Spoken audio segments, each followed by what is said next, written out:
illusion and delusion, and that's what it's all about. Hey, thanks very much for calling. I agree with it completely. Let's go to Jim calling from Pennsylvania. Hi, Jim. How are you doing? Yeah, hi, Dr. Steen. How are you doing? I'm doing great. Yeah, good. Just a quick comment to Bob and a question for Bob. Bob, it's just amazing to me to see how much Americans tolerate the thievery from these Wall Street bankers. It's just amazing to watch this. But my question to you is, we know there are, and you know far more about this than me, Bob, there are Swiss banking laws. I've been to Grand Cayman myself and seen the banks. Where are more of the areas that these offshore banks are held or located? Are they all over the world or in just certain locations? There's a lot of them in the Caribbean, and you have places like Andorra and Liechtenstein, and you have Switzerland, of course. Uruguay used to be an offshore place, but the U.S. has been in there. In fact, it wasn't too long ago that the U.S. government hired 30,000 local Uruguayans to intercept the communications throughout the world. You know, it's relatively cheap labor in a society that has a good school system. But anyway, the barriers all over the world are being broken down in that respect, and the U.S. government has been dogging Americans who have offshore accounts, whether legal or illegal, from a tax viewpoint, and they want to do away with all that. And the reason why is, I think eventually they're going to put on exchange controls, and they'll know where everybody's assets are, and they want to control all the money.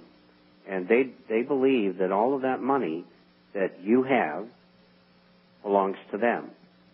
They're just allowing you to use that. Yeah. So we got a real problem, Jim. And have any other question or comments? No, but I appreciate Bob's answer, and thanks a lot, Doctor. Thank you so much. And there's really no safe place in the world. But if you do have your money overseas, you better fill out that form because the government will track you down.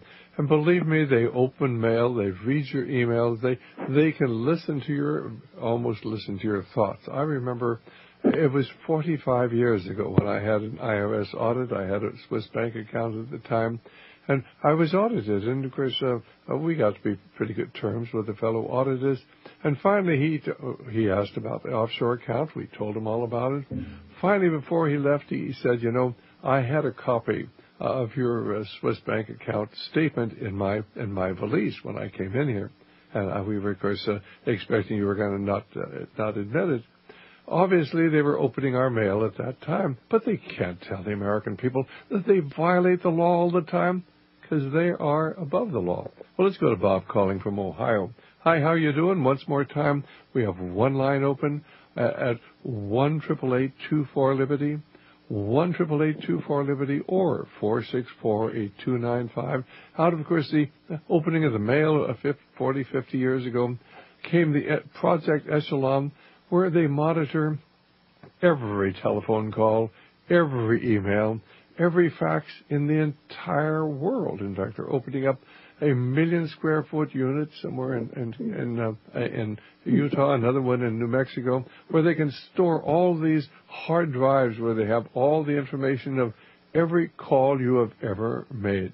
Go ahead there, Bob. Do you have a question or comment? Yes, I have a comment to Bob, some information you may not be aware of on pension plans, and then a comment about what's transpired by a bank when you wire some money to a precious metal dealer. I happen to be in northeastern Ohio where there's a Delphi plant and a General Motors plant, and the people are so angry at Delphi because they are being put under the pension benefit guarantee and they're going to get 20 or 30 cents on the dollar that they marched on the congressman's local office. Jim Trafficant, the congressman that's in jail now and is going to be coming out in a month or so because he criticized the IRS and Janet Reno and so on.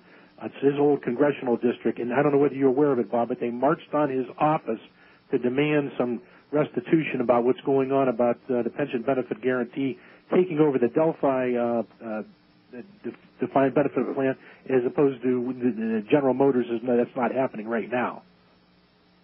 Well, I don't know what the plan is for General Motors. If I understand it correctly, the pension plan receives stock in the new company.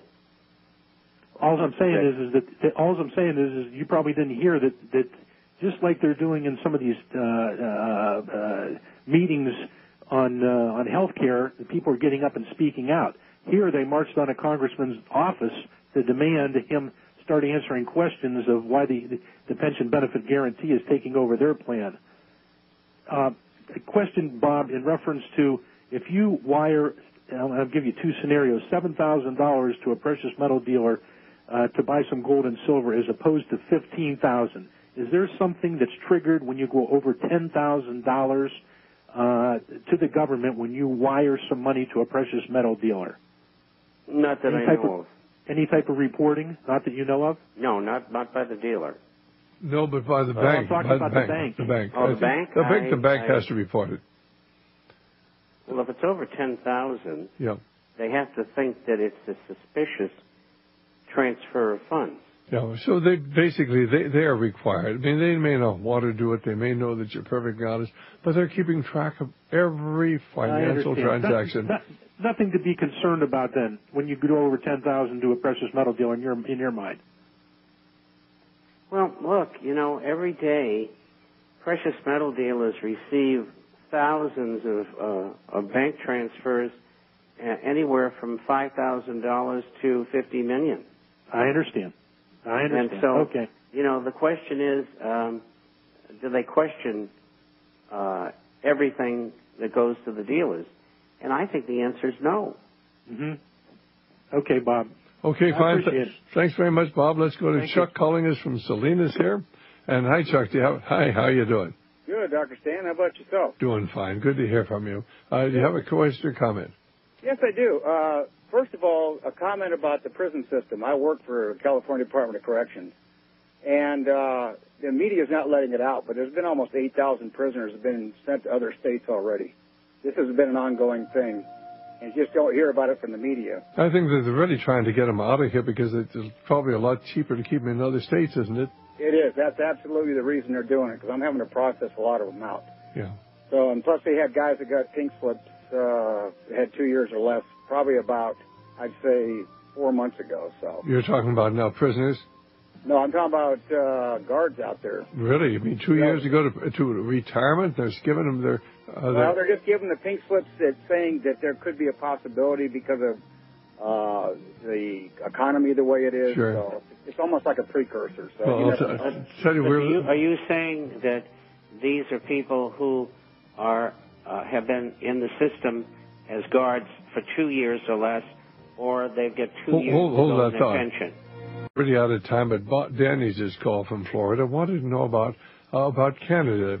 What about their banking system? Is it controlled by Goldman Sachs? It's indirectly controlled by the Illuminists, but it is a government entity. I wouldn't be buying real estate anywhere, including British Columbia, on a basis of relativity. The Canadian economy and the Canadian dollar are a safer place to be than the U.S. dollar. But I get a lot of calls from Canadians say, what do I do? And I say, well, you hold Canadian dollars or buy some stock in Canadian gold and silver mining companies and buy some gold and silver coins and put them away. Okay, fine. But I would simply point out that the the chairman of the Canadian Central Bank, just happens, just by chance. I mean, it's just a coincidence that both he and the head of the Bank of Israel are members of the North American chapter of the Trilateral Commission. Hey, thanks for calling, Danny. Thank you. I'm going to ask Jay if he wouldn't mind calling back tonight. We, of course, will have Bob on for our early program in the evening, and maybe Jay could call then. So if Jay wouldn't mind doing that. And then, of course, this is Bob. I want to thank you so much for being with us. We'll look forward to talking to you tonight. Okay, bye-bye. Okay, fine.